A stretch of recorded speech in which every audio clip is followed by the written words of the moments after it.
I'm an agency guy. Problem. Agency guys sell all the time. So the key here is to not sell, but instead to social sell, which is the basis of what social selling is. It's about insights. It's about selling your heart out through social media, but never appearing to be doing so in a way that is distasteful or greedy, or what we have come to know from often the stigmatized profession of sales, which can be quite pushy. It's anything but. It's about overwhelming buyers with insights. So I want to take you through social selling as how we see it, and hopefully you'll take away a lot of insights, both at the strategic level and at the tactical level. So, the consumerization of IT. Can I have just a show of hands? How many people know exactly what that means? Yeah? Okay, simply put, and I'm no tech expert, if consumers love a device or technology, it's a matter of time before the crustiest of crusty business chambers, business organizations bring it on board. It's a matter of time. iPhone has permeated every major corporation, right? That's the consumerization of IT. It permeates every aspect, including business. It cannot be stopped. And in this case, obviously a Dilbert cartoon illustrates that point. This is from Google Trends. Today, fresh. Kodak, a brand I grew up with and loved, and still exists at the enterprise services level. But you can see Google Trends. Trends captures search volume on Google and compares the rate of search against an average basket of search terms. As you can see, the Kodak story, we know what's happened to Kodak, and it's no longer in people's minds. People are not searching for it. If you want to know if a brand's in people's minds, go to Google Trends, and it will show you how brands are thought of through people's fingers. That's an example of industry disruption. You know, Kodak launched digital film first. They just never took it to market. They were the first to launch digital film. They had the classic innovator's dilemma. Do we disrupt ourselves or not? The answer is you should have. You really should have. This is a heartbreaking Google Trends graph. I drew this years ago. I created this, and I keep using it. It shows you the moment the iPhone launched in people's minds, and then how that began making BlackBerry and Nokia irrelevant. It's awful to become irrelevant.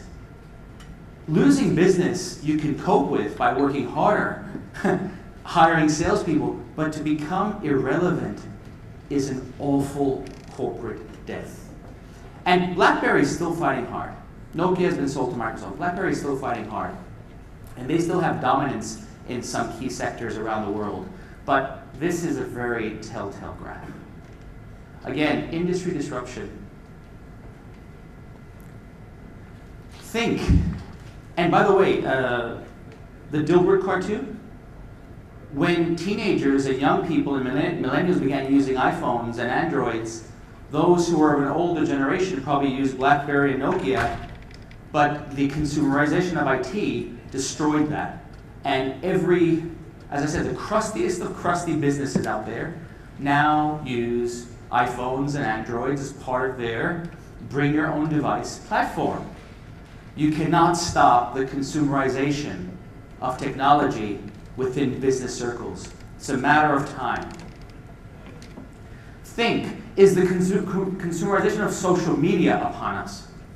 If the consumerization of IT is a fact, then is social media permeation, if that's a word, has social media permeated to a point where it's a matter of weeks or months before even, as I keep using the word, the crustiest of crusty business executives who just don't get it, will they get it in the next few months? Or will they lose their jobs because they can no longer cope, because their businesses are becoming disrupted? And social isn't the only answer.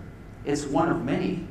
But I know that the consumerization of social media is upon us because I see the rates of usage of social. We've got problems here for those of us who discount millennials or younger people. They're growing in a native way with social media. It's native. They don't know a time when it wasn't, many of them. And Google Millward Brown in 2014, this is old, showed that from 27% 18 to 34 of B2B researchers and influencers, it was 46% as of 2014. What do you think it is in 2016? You reckon it's around the 55, 60% mark? How scary is that to not be talking to millennials and not be talking to anyone who is socially native when they represent 50 to 60% today of all the purchasing decisions for B2B products and services? And this applies to consumer as well. I might be a B2B guy, but a lot of what I talk about applies to the consumer completely. So it's quite scary. This is part of disruption. If you are on channels talking to people who are not your influencers because they moved from those channels, or those channels are extremely cluttered, that is part of your impending disruption as a company. Your Kodak moment, your BlackBerry moment. Social is one of many reasons, but it is a big one. Look at buyers. The Corporate Executive Board has run research every year. They're very well known for running this research, which is the average buyer is 57% of the way down their purchase decision before they call in the sales rep or before they call in the account manager, which is really horrible if you're a salesperson or account manager and you're not on the radar at all. I don't want, look, I run an agency, as I said to you. I don't want you calling me for social selling when you're 57% of the way down the path. Please call me when you're at 5 or 10%. I want to get stuck in to your minds at the 5 or 10% mark, so as your decision matures, I'm a baked-in part of that. At 57%, I am now just the price. Hey, what's your price? We already know half of what we need to know. What's your price? What makes you different? Buyers become different at 57%. This is old research too, at least 2 years old. I wonder what that percentage is today. As social and digital channels permeate further, who here thinks that today the percentage is actually less than 57%? Put your hands up. Less than 57? Who here today thinks it's still 57%? Who here thinks it's moved past 57 and it's in the 60s or 70s? Oh my God. I know that I go to review sites, I go to blogs, I go to Google and do search, I go to LinkedIn groups, I go to Twitter, type in keywords. I do so much research. And right now as an agency, we're about to buy software that enables us to be more successful around CRM or marketing. And I've literally done, I'd say myself, 80% I'm done. Now we're making calls to vendors and setting up parameters, and they all have to show up and comply with our 80% knowledge. That's not good for them. They should have grabbed my mind at 10% and helped me mature with their story. How do you address this buyer shift? You must capture buyers' attention earlier. You must. If buyers are shifting and you need to capture their attention, capture it earlier. Participate in channels that buyers use for research, conversation, and discovery. And we know digital channels are the ones they're turning to. Just look at your own behavior. Don't trust me, I'm an agency guy. Trust your own behavior. And guess what? Social channels are one of those channels they're turning to. We know this. And not just turning to these channels, but be customer-centric. You can't push hard anymore because the buyer is so informed, so powered by ready access to information. If you're trying to just hardcore advertise to them, beat your chest and close them, it doesn't work that well anymore.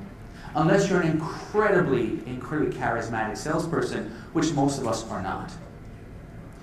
You must sell hard with insights. Overwhelm them with ways of thinking about problems that you can address, but it must be done with value to them first.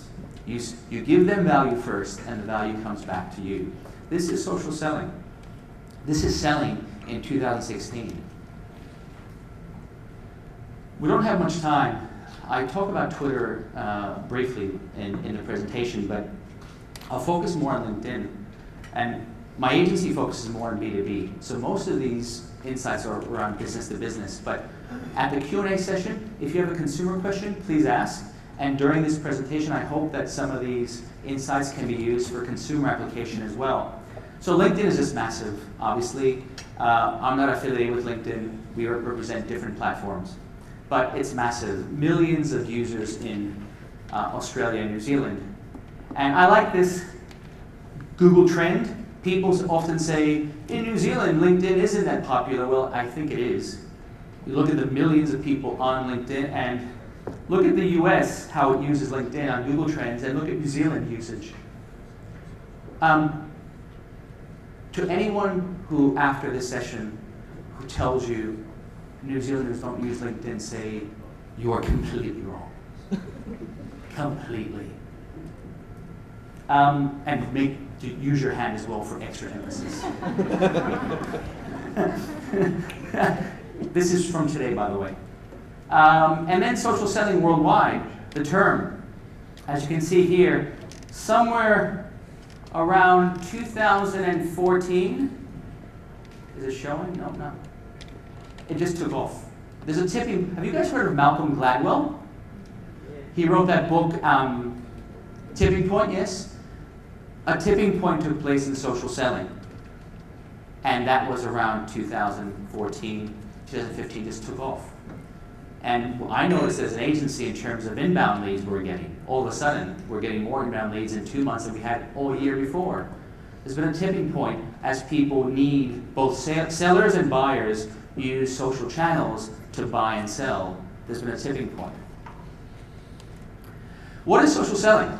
So this is my definition. I've been doing this for 5 years, by the way. Our birthday as an agency is on April Fool's Day in just 2 weeks. What is social selling? It's the process of social marketing for sales enablement. It's not selling as we know it. It's social / B2B / B2C, but it's social marketing to enable sales to take place. Here's the paradigm. Think about this. In social selling, it's given rise to a new paradigm, person to person. In real life, person to person is no news, but in social media, it is. Think about 2 facts. Number 1, social networks were designed from the ground up for person to person engagement. There's not a single social network that exists, unless I've missed it, that was designed for company brands to advertise from the ground up. Doesn't exist. Or you might argue there's one that I've missed, but LinkedIn, Twitter, Google+, Facebook are all person to person, 100%. But they had to make money, so they created advertising space and other structures to allow company brands to make money. But it's 100% person to person. Fact number 2, in B2B, we know that the majority of our revenue doesn't come from the advertising or marketing of the brand, which is critical, it's Air Force cover, but the majority of revenue comes from person-to-person relationships, business development, meetings. This is the engine of revenue in B2B. And in also high-end B2C, real estate or selling luxury cars. This applies to B2C as well. Therefore, if you agree that these are 2 facts, then the interesting thing is social networks were made in heaven for B2B. In fact, they're probably better for B2B than they are for B2C because they align so perfectly with the real-life B2B process. Personal brand. In business to business and business to consumer, And I'll prove it to you. Business to consumer uses personal brands. Think Steve Jobs for Apple.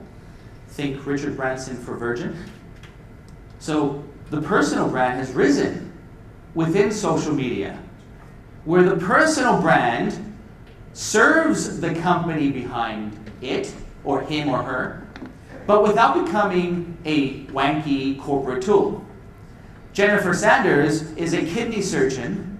She wears the hospital gown and the stethoscope, stands there proud, great kidney surgeon, and behind Jennifer is the hospital where she works.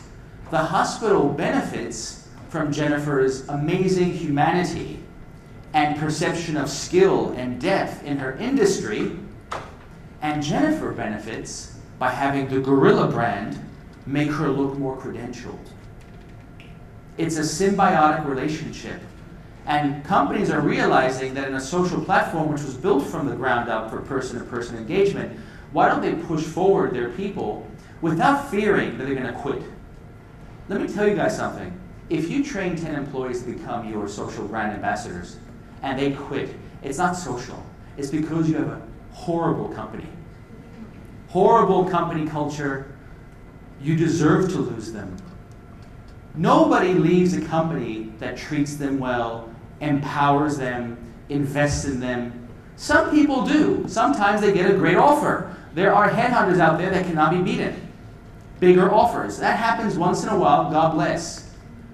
But no one quits after building a personal brand on LinkedIn or Twitter unless you have a bad, toxic HR culture. So, the rise of the personal brand means a lot for companies. In this case, Mike works for KPMG in Australia. He's put up a profile. He's even included a video of him speaking in his own profile about KPMG and about the industry and trends that CEOs and CFOs should be aware of. So he's bringing in assets of himself and further down there are other assets from KPMG, attaching them into his profile to both make himself Jennifer Sanders' kidney surgeon, or in this case, Mike Combs, expert in taxation, but also supporting the company behind him. He's gone from resume to more ambassador for the company. He doesn't worry about a recruiter passing his profile. He knows that by representing his company and looking like a thought leader, not only will he encourage prospects and clients to engage him, but even recruiters will probably salivate at the idea of a passive candidate like this. And this is Mike's use of LinkedIn, represented in this case by the LinkedIn Social Selling Index. The index can be considered here or there in terms of what you do on LinkedIn, but it's a nice little tool. Type in LinkedIn Social Selling Index, or feel free to get in touch with the organizers and I'll email you a link. You just click on the link and it will show you your own SSI. And you can then get others in the company to look at it as well and compare. And you can see how you compare against your network and your industry. On LinkedIn, and forgive me if anyone here is here. This is random, I assure you. And also this is public too. So I haven't stalked anybody. But you can see some behemoths here. Like, anybody know these people? Anybody here? There's 3,400 CEOs and MDs in organizations of over 50 staff on LinkedIn in New Zealand. Fact, as of today. Just those titles, by the way. I didn't put other titles in. I just put CEO or Chief Executive Officer or Managing Director. There are more titles, by the way. But anything over 50 staff represents a serious business opportunity for any business. CFOs, 690 who just have the title CFO or Chief Financial Officer or Chief Finance Officer. Again, anybody know these guys?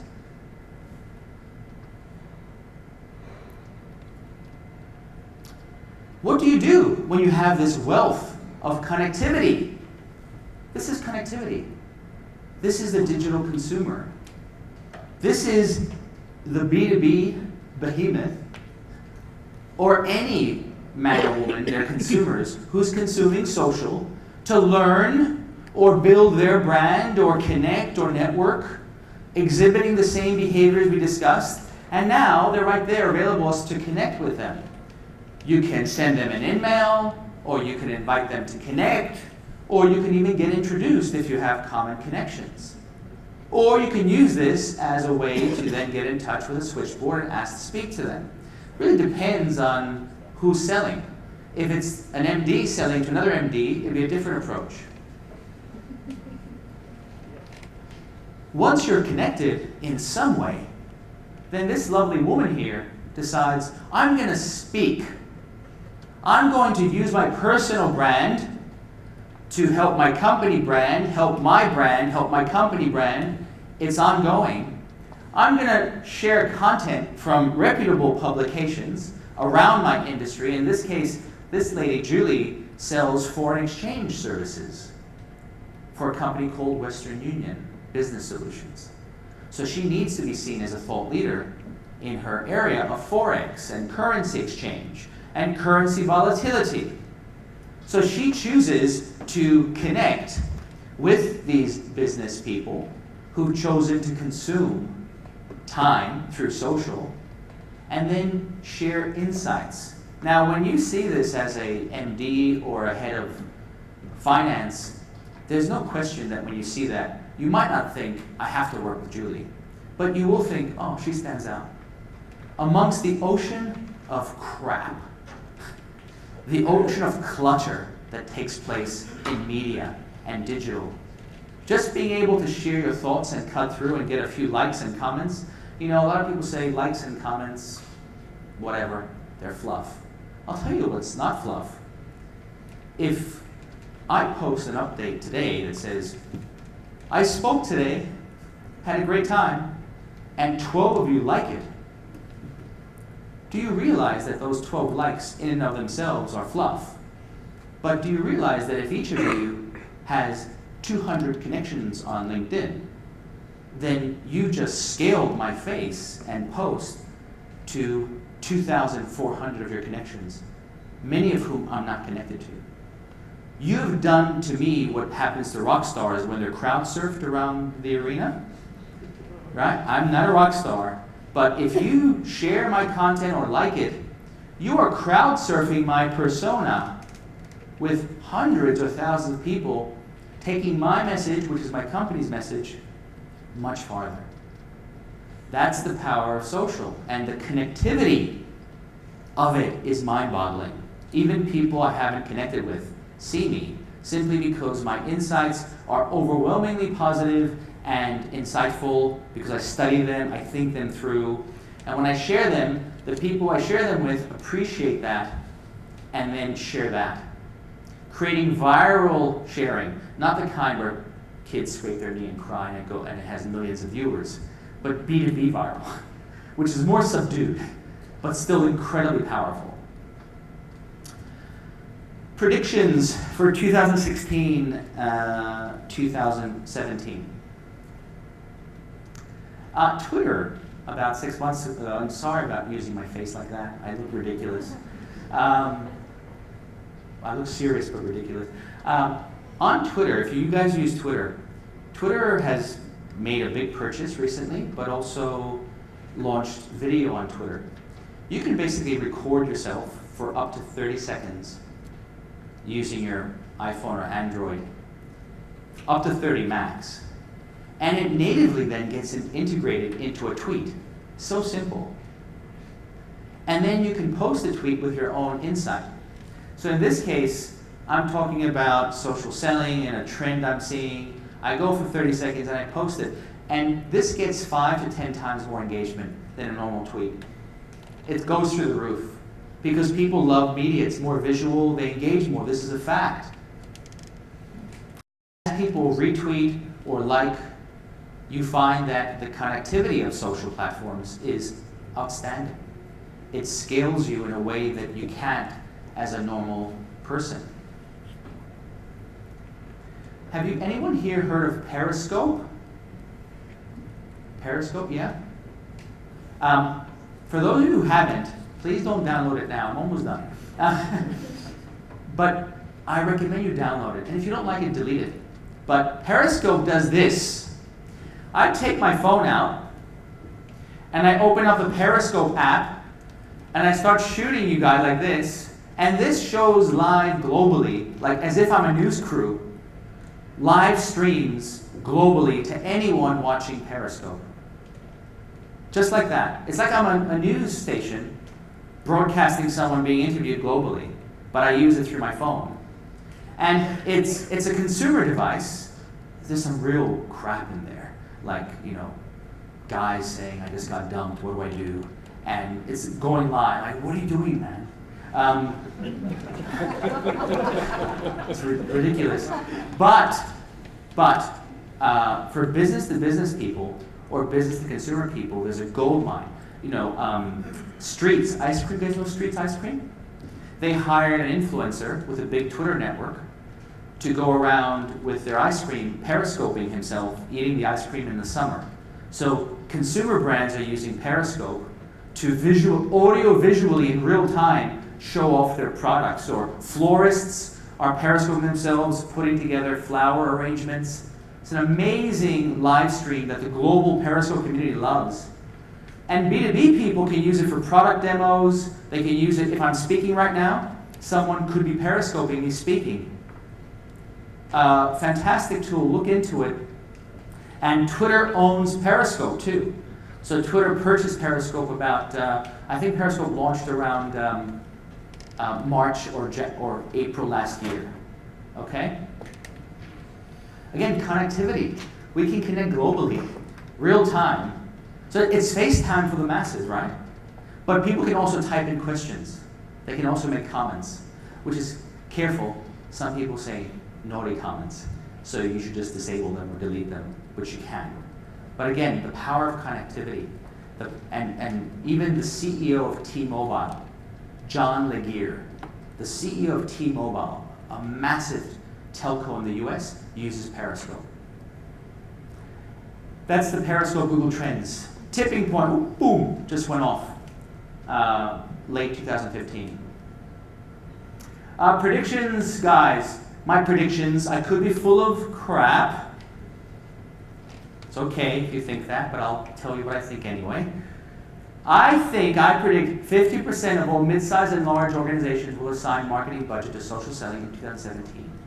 Now it's around 10 to 15. I think the tipping point will drive that. I also think HR departments will use social selling as an onboarding tool for employee retention. Hey, you just joined us. You're a star. We're going to spend money building your personal brand. Fantastic way to retain people. Comms departments will use social selling as a means of employee advocacy. And I also believe, and this is nasty, that a quarter of all decisions of hiring, especially in sales and marketing, in 2017 will be made on the basis of a person's size, quality, relevance of their social networks. It will be asked. First mover advantage. Social selling is emerging. I think it's a window that's closing in terms of first mover in your industry. I think by 2017, pretty much every company in your industry would have either launched heavy or launched some sort of pilot, or at least trained their staff. As a first mover, you could still have a first mover advantage today. But I think it's closing rapidly, again, if we look at Google Trends and our experience as well in APAC. Next steps, and I'm done. Just 5 steps, there are many, but update and improve your LinkedIn profile. Just go and do it. Just add a video in.